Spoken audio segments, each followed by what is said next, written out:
Good morning. How do you feel? Oh, do you not remember what happened? Oh well, I shouldn't be surprised. You were never one to hold your liquor very well. Are you realizing where you are at yet? Is it finally setting in? Oh, my poor colleague. What have I done to you? Huh? I knew you were wondering why I'd been cultivating such a large amount of the Genesis mushroom, and sample Y-32 at that. Y-32, my most aggressive specimen to date, my pride and joy, and your downfall, as you will soon come to realize. You're always so cocky, so arrogant. You think you own the facility just because you won that silly little prize? Your research paper is pathetic.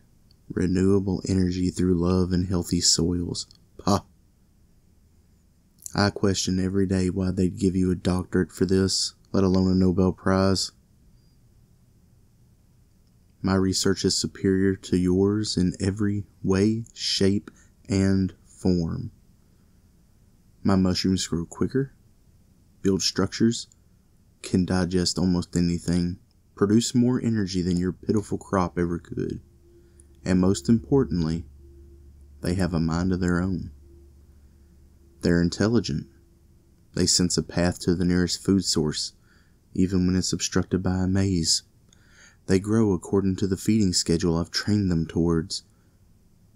Not only do they put the materials I give them to use, they also build structures in anticipation of what I am about to give them. Unlike your sunflowers who merely twist their bodies towards the sun, my Genesis Y-32 possesses a true consciousness, a mind which a mere plant like yours could never achieve. You'll realize fungi are superior in every way that matters.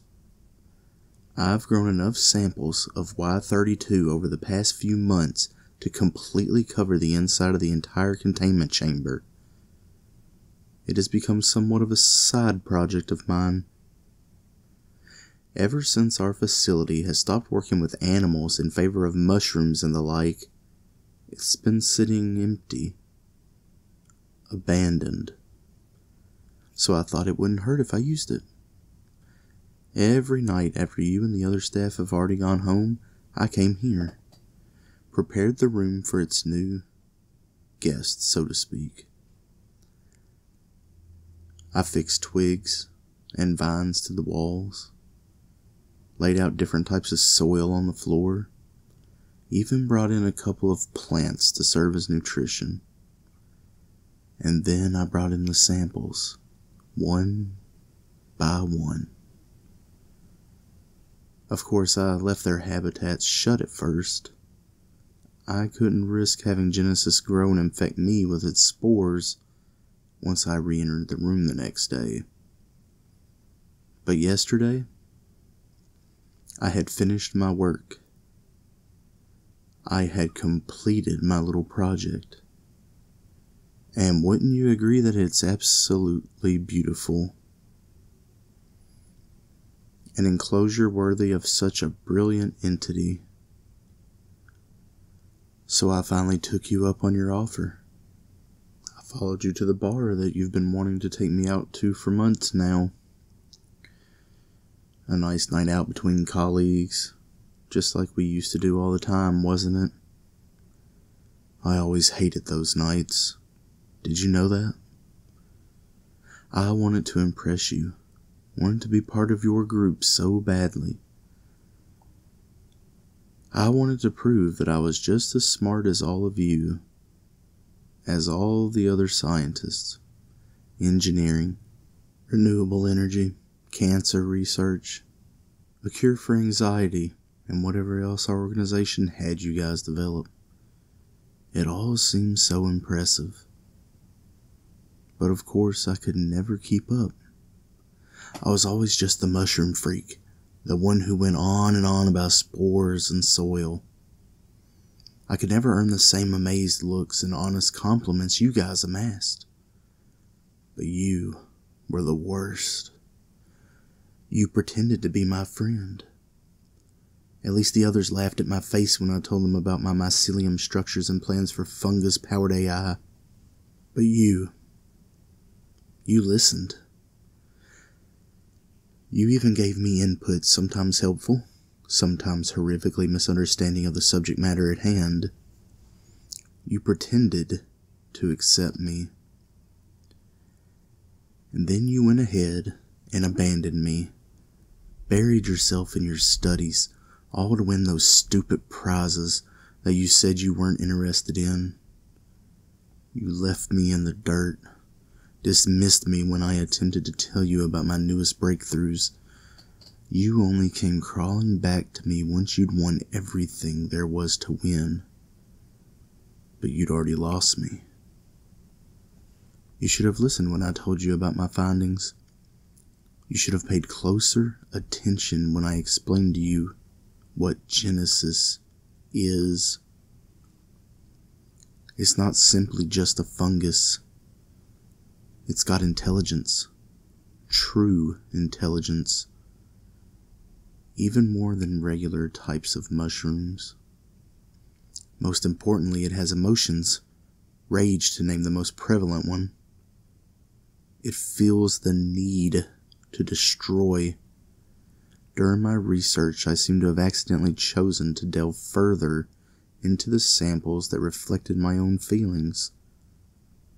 And in doing so, I've created something more powerful than I could have ever anticipated. I placed you here last night and opened the habitats. I was hoping your body would be a little more than mycelium and bones by now, and yet you were still alive. I was confused at first. I thought perhaps I had accidentally made Genesis Y-33 obedient to humans in general, instead of only making it harmless to me in particular. Then I realized the problem wasn't that it did not want to consume you. It did, and still does. But you see, it has bigger plans for you.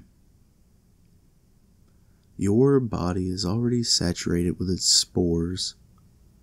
They're buried into your skin, stuck to the inside of your lungs, inhabiting every single cell of your organism. It has already claimed you. Soon, mushrooms will grow from your skin, fill every inch of your body, take over every function of muscle you've ever had.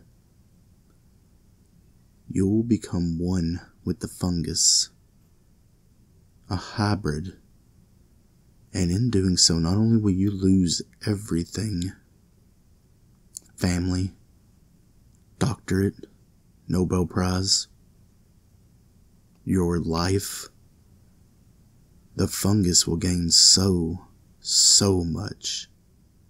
A brain, the structures needed to develop further, to become even more than I could allow it to evolve into.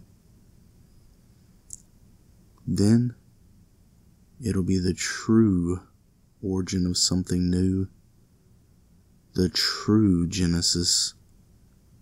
Maybe then you will recognize my work.